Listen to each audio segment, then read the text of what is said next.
one of the top basketball athletes in high school, and after you graduate, you can make millions in the NBA. Well, in 2005, David Stern, the commissioner of the NBA, adopted a new policy stating that to be eligible for the NBA draft, a player must be 19 years of age and at least one season removed from high school graduation.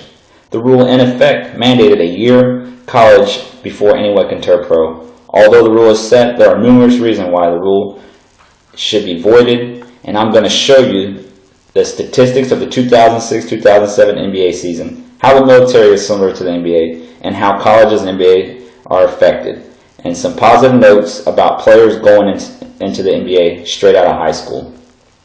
With the average of high school graduates being the age of 18 years old, according to the Rating Percentage Index used by NCAA Men's Basketball Committee since 1981, out of the 30 teams in the NBA for the 2006-2007 season, the average age of players on the NBA roster were 26.5 years old, and the average experience is 4.5 years. So, is the age of a player one of the biggest priorities, or is a maturity issue of why Commissioner David Stern wanted the rule implemented? What's the difference between the age 18 years old and 19 years old to enter the NBA draft? Statistics from website the NBA from 2006-2007 season showing players that came straight out of high school when the rules were in effect leading in those categories.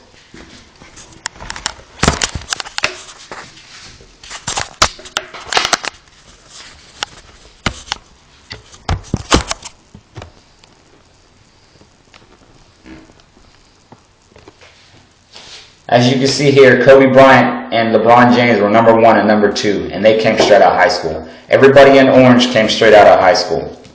So out of the top 27 in the NBA, out of 30 teams and a 12 to 15-man rosters, you have a total of 8 that came straight out of high school.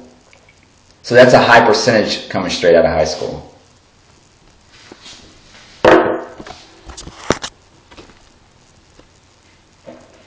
Those are just the statistics of the top 30 players, or the top 27 players in the NBA. Imagine 30 NBA teams with a 12 to 15-man roster showing that players leaving straight out of high school in the NBA could benefit a team who is lacking in one of the most statistical categories.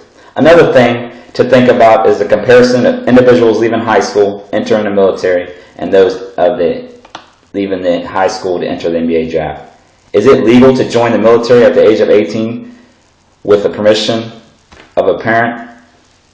There is rules for players which keep them out of the NBA until 19 years old. When entering the military at the age of 17 or 18, you may be young and not mature, but with training, you'll be able to carry a weapon and fight for our country.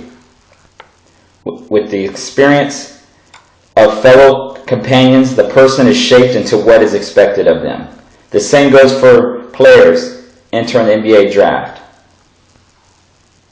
When they want to enter it into the NBA draft, they may not be mature enough and young, but they will get trained by their coach and teammates on what to do and what not to do. Also, they have other veteran players on the team who can assist them in improving the certain aspects of their game. If a player goes to college for 1 year, he is going to have to deal with the same situation of learning the team system.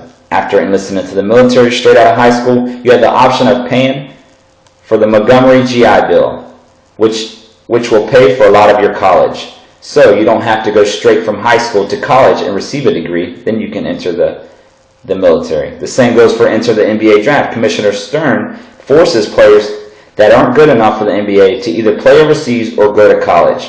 Not all players have the grades for college, since some players grew up not knowing the game of basketball, but for the players that want to enter the NBA early, they still want a degree, it can happen.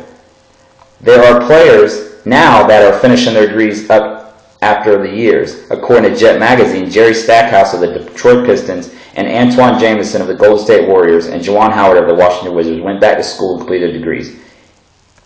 It has been done during our off-season during road trips. Rule also affected colleges and NBA. Some colleges worry about recruiting and probably going to leave 1 year after a player could enter the draft.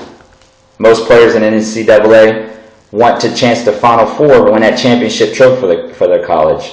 So if a team is good player comes in, if it may take a year for that player to come together as a team, and if he leaves the draft for 1 year, that could crush that team for other players.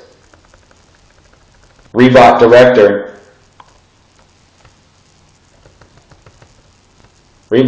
of grassroots basketball, Sonny Vaccaro, who for years advised top prep players, including LeBron James and Kobe Bryant, thinks he found a loophole.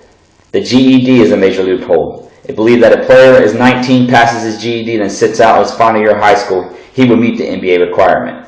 Vaccaro also states that during the year off, players could play an overseas team and play and simply work out since they haven't gone to college. After all the statistics of players in the NBA draft and the effects of college and NBA similarities, and the individuals enlisted in the military at a young age and players into the NBA draft and high school players that critique the new rule, it is safe to say the new rule to make players wait after high school in 1 year and 19 years old should be voided. If you are good enough to play in the NBA, the rule shouldn't affect the decision of the player to become an elite young NBA player.